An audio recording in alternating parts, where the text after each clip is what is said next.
Good morning, everybody. John Swift here from GAI Insights, bringing you the top news, essential, important, or optional, putting thoughts in your head and time of your day. We are delayed to have Nina Araujo and Ankash, Luda, and Paul. And Nina is particularly happy to have her. She's so deep in lots of things, but especially in learning and what all this new technology means to organizational and human development, which we here at GI Insights think is really the core, gold mine of this whole thing if we do it right. So, Nina, welcome. Thank you. Happy to be here. Great to have you. All right, Akash, we can start off with the first one, please. Sure, thanks, John. So the first one comes from Google, and they have introduced VO 3.1 and its creative capabilities in the Gemini API. Yeah, this is just amazing. Luda, what do you think? Yeah, I'm afraid it's optional news, but it's an interesting development. Google is crowded space for designers, providing them capabilities to use video. So Google is trying to differentiate themselves in integrating audio and video. Other people do not. Giving sort of more guidance. You can download more images to get the video more complete and more adhering to what you want, and continuity across multiple shots. So those are somewhat differentiating capabilities, but overall, they're really behind OpenAI, Runway, and others, really. So I think it's optional news. It's a catch-up from Google, but it's a great capability. So. Yeah, I mean, you look at some of these things; they're just freaking amazing. What do you think? I did think I was between optional and important. I was thinking about all these CMOs in the world. I thought it was great that it's also, like the others, opens API for integration. But I thought that it was a little bit more than a feature tweak, because the ability to, in the video world, keyframe, be able to come up with a beginning photo, an ending, so beginning image, ending image, and then have it, fill everything in between, could really change the game for marketing. But I was between essential and important. All right. What do you think, Akash? I was important on this one, John. I think these are some great capabilities that Google has now introduced. And I would disagree with Luda's point around VO being behind Sora and Runway. I think they are on par with both now since VO3 has launched. And as Nina mentioned, it's a great capability for marketeers or CMOs. I think leaders should know about this capability from Google. So important for that reason. All right, Paul, Mr. I never give a product announcement an essential. Yeah, it's definitely important, not essential, but an everyday miracle. And I think it reinforces the theme that, John, you've been talking about, is that we're very quickly moving into a post-text world. The communication needs to be emotionally charged videos and images, and that's now becoming incredibly cost-effective, personalized, and widespread. It's incredible. We have in this learning lab coming up on Monday, we're having Edrich, who created a whole docudrama just with Sora 2, and it's amazing. Yeah. All right. The amygdala. I think it was important, John, and especially since there's something integration of audio that is actually pretty important. Yeah, the quality is unreal. Important it is. All right. The rise of the amygdala. Next. Okay, moving on to the next one. This one comes from McKinsey, and it is titled The Big Rethink, an agenda for thriving in the agentic age. Oh, yeah. Boy, this is really insightful. Nina. I did not think so. Coming from, that management performance field, just to summarize the article a little bit, it argues that the rise of agentic AI, the key is actually to be able to perform autonomously. It marks a new strategy. It creates this report, more or less lays out sort of like a CEO level agenda, or so they claim, to prepare for this shift. But I would argue that would be optional for me, mainly because they actually, if you scroll down a little bit in the article, they actually lay out a nicely summarized, very high level leadership framework. I don't think that the AI leader can take anything from that. So they talk about 4 mindsets, reimagining the possibilities. So don't retrofit agents to legacy processes. Okay, act fast, build for scale, and empower agent leaders. Yes, I think that the urgency is, yes, front and center should be on blast, but it doesn't give enough, not even like a trade-off analysis or examples or anything like that. So I thought it was a little bit thin. So yeah, I was reminded of a little piece of software that circulated about 20 years ago, which was the consulting buzzword generator. You can throw stuff in and it would come back with, Yeah. Anyway. Yeah. But I meant not to prejudice the witness. So what do you think here, Luda? Oh, totally. And it really is interesting. It contradicts itself. It says, okay, it's not a technology, but yet it focuses on how you implement this technology throughout. It's really, yeah, I thought it not only thin, but not very useful at all. No value. It's terrible. The good news is it's short. Optional for me as well, John. Alrighty, Paul. Optional. Big O. All right. Yeah, it's kind of disappointing though. I mean, because again, all kidding aside, a robot could have done so much better than this. I mean, the fact that they published something like this without just give it the same questions as a freaking robot and come up with something better. Okay, next. Okay, the next one that we have for today is a research paper which is titled Generative AI and Firm Productivity, Field Experiments in Online Retail.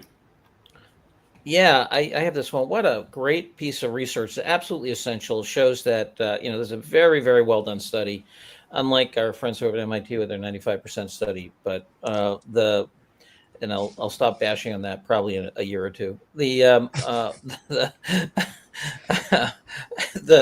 I mean, this is experimental design, very different products and services showing anywhere from a 0% to over 16% increase in sales. A very good apples to apples comparison about, generative AI helping reduce friction, for any retailer to have a bump like this. I mean, it's just, phenomenal, in terms of, it helps with, serving the customer, marketing push and so forth. I think, as we've talked about before, the core killer app for generative AI has been and continues to be software development. And we see Cursor at over $500 million a year run rate and so forth, just, coming out of the blocks like a rocket. It's probably a mixed metaphor, coming off the pad like a rocket. But the next area is demand creation. No question in my mind that the next mega area. And so I think that this is an important piece of research. Well done. Everybody, every AI leader should understand that this is real.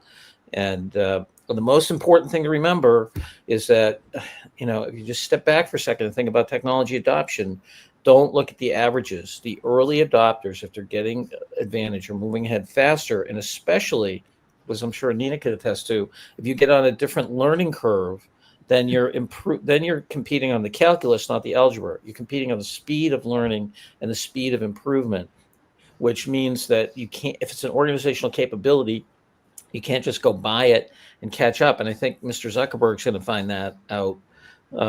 Although I wish I had 100 billion to throw around to just kind of do stuff, but he's going to find that out in his purchase, because he's not building capability. He's building I think he's building a group of great talent, but not a team. And because a team is more of an organizational capability. Anyway, back to this, absolutely essential. What do you think, Nina? Yeah, I did think it was essential as well. I can't say any better than you did, John. I will just be watching for, being able to replicate all of that over time. Paul? Yeah, essential. And I think one thing is important for the leaders is understand their audience. I think initially the executives who got it, viscerally got it, and those are the 5% who stepped forward. I think the next step are the ones who are at least open-minded, but they need some facts to get to the next level or need some other studies. And this is a good example of some quantitative data I think are moving. So essential. Yeah, there's a wonderful study done about basically building on the Myers-Briggs personality types. It says, what's credible evidence to what kind of leaders? So if you have the 4 typologies they had were expressives, analytics, drivers, and amiables. And to expressives, credible evidence is, hey, it's new to the world. To drivers is, hey, we can really get this done. To analytics, it's stuff like this, and then to amiables, it's everybody else is doing it. There are very few amiables at the top of organizations, so it's usually the other three. And so for the analytics, I mean, this is totally great evidence. John, that's such a good point. I mean, maybe that's a Forbes column you can write, because I think that's an important skill our leaders need to know. Yeah, totally. No, for sure. What's really cool is what their reactions are when they're pressured. Like amiables get really angry, which they never do otherwise. Anyway, it's another whole. It's a lovely piece of research. Talks about that stuff. Ankash, what do you think of this piece of research? Essential, John. I think all the reasons have been covered, so essential. All right, Luda, our mathematician, what do you think? I was going to say I was actually blown away by the $5 per consumer result. This is very critical for leaders to know, and it's across various applications, and it is 22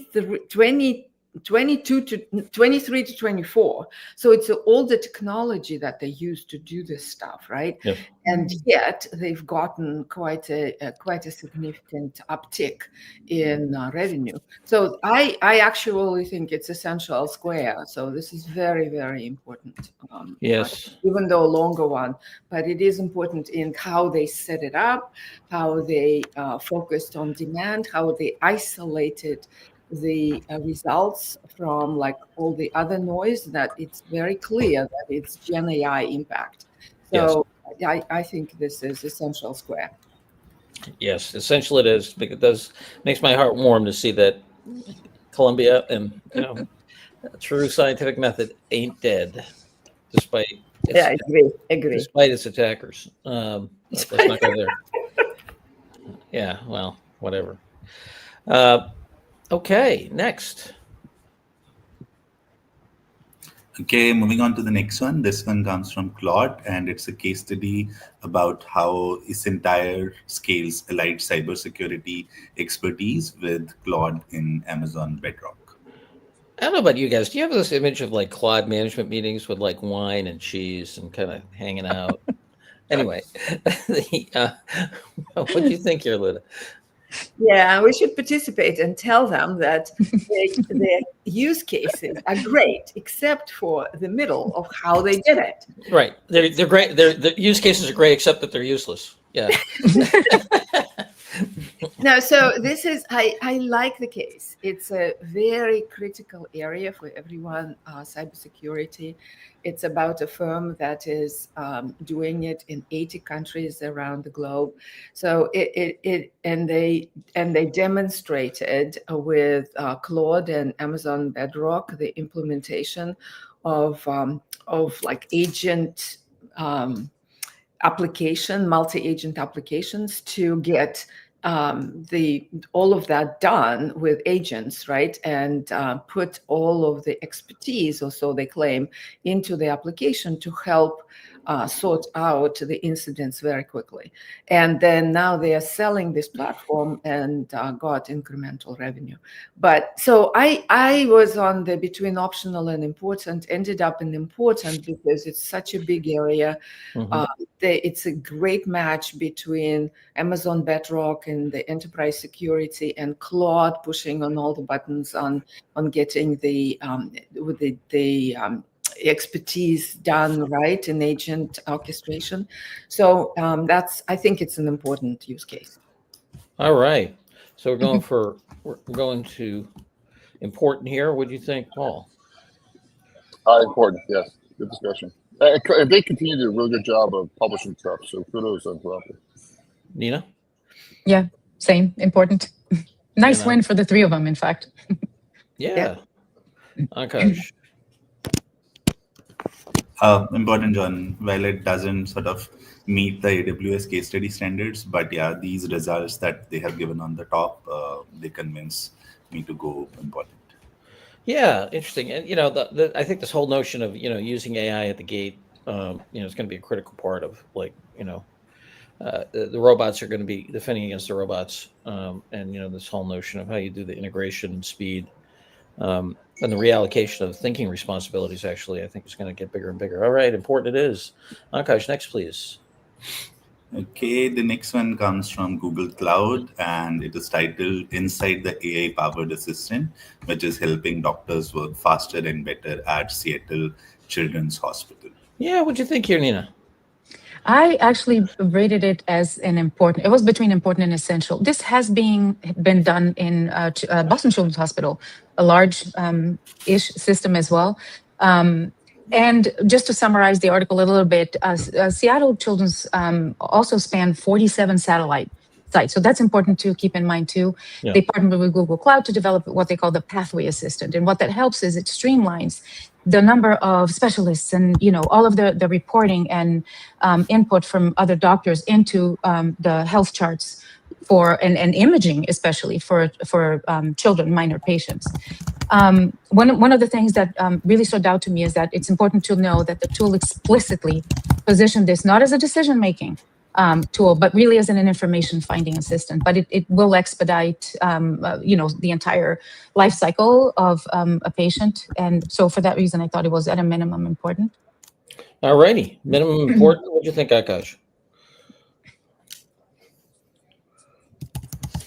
Important for me as well, John. I think a very good or very well written case study and details out the outcomes really well. And this particular chart here, this explains it well. So important for me as well. Yeah, I think it's so interesting. And I think what you said, Nina, too, that like the ability to deliver this across all these locations. I mean, that's one of the critical things here, that knowledge liquidity has changed radically, right? If I come up with the right answer someplace, I can deploy it instantaneously everywhere, which is just and consistently. And consistently, right? Yeah. Yeah. Ludo, what do you think? Again, comparing to AWS cases, this lacks the business impact, and I think it can be. It probably is quite large. It would be great if they noted that. But I like this study. I think it is across so many geographies, and it really helps in the right place, right, with doctors getting faster to information. So I was important, but not essential because of the business metrics. All righty. Everybody should learn from Amazon in terms of the case studies, 9 times out of 10 anyway. Every once in a while they launch a lead balloon, but most of the time it's good. All right. Important it is.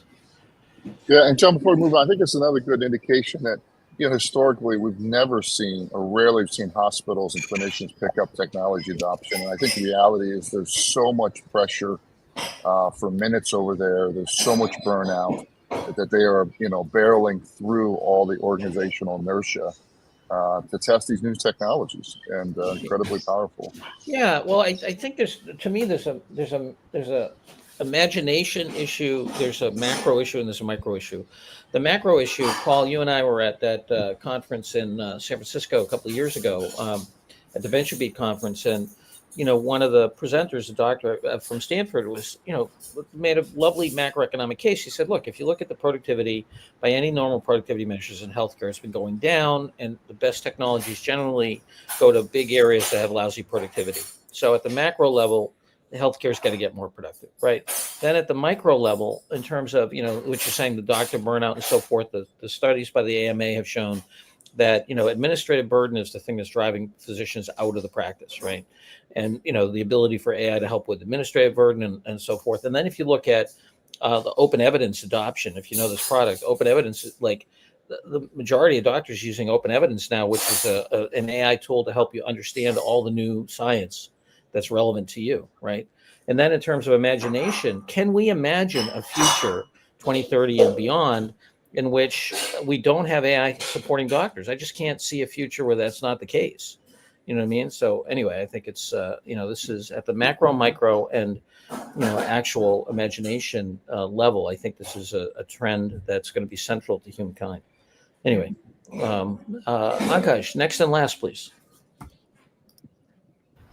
Okay, the last one that we have for today comes from Anthropic, and Anthropic has introduced Claude Haiku 4.5. So this is their latest small model, and it has really good performance on various benchmarks. Anthropic has suggested that it is really good with engineering, computer engineering, as well as computer use, and it provides performance which is in line with Claude Sonnet 4. It's cheaper compared to other Claude models. So I would say an important development, an important model coming out of Anthropic. So we should maybe rate it as important. All right. Nina, what'd you think? I thought it was important as well, and hoping for something like GPT OSS to get even smaller and more local. But yes, important. Luda? Yeah, important for the following reason. It's really in agentic world, what you want is create a structure of agent, multi-agent structure with a bigger model, and then send those smaller models that are as capable as the bigger model, but faster and smaller to execute on the specific agent tasks, right? So this is starting to, we're starting to get these capabilities.